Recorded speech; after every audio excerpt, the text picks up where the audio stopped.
দেখতেছি এই ভিডিও দেখে নিয়ে বলতেছে যে বিএনপি নেতা কর্মীরা এরকম কাজটা করছে, এরকম ভোট চাইতে গেছিল, তারপর বিএনপির নেতারা ওনাকে ধরে এরকম করলো। আসলে মূল কথা হচ্ছে এরকম না। টাঙ্গাইলে কোনো একটা জায়গায় এই মহিলাটা চুরি করতে গেছিল, তারপর মানুষ ধরে কেউ বিভ্রান্ত করবেন না, এটা ভুয়া একটা কথা। যারা বলে জামাতের ভোট চাইতে গেছিল, তারপর এই মহিলাকে ধরে এরকম করছে। অনেকজন দেখতেছি এই ভিডিও দেখে নিয়ে বলতেছে যে বিএনপির নেতা কর্মীরা এরকম কাজটা করছে, এরকম ভোট চাইতে গেছিল, তারপর বিএনপির নেতারা ওনাকে ধরে এরকম করলো। আসলে মূল কথা হচ্ছে এরকম না।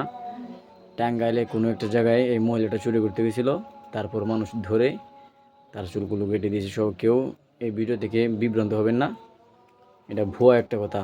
যারা বলে জামাতের ভোট চাইতে গেছিলো, তারপর এই মহিলাকে ধরে এরকম করছে, এরকম হেনস্থা করছে, এটা আসলে ভুয়া কথা, কেউ বিশ্বাস করবেন না এটা।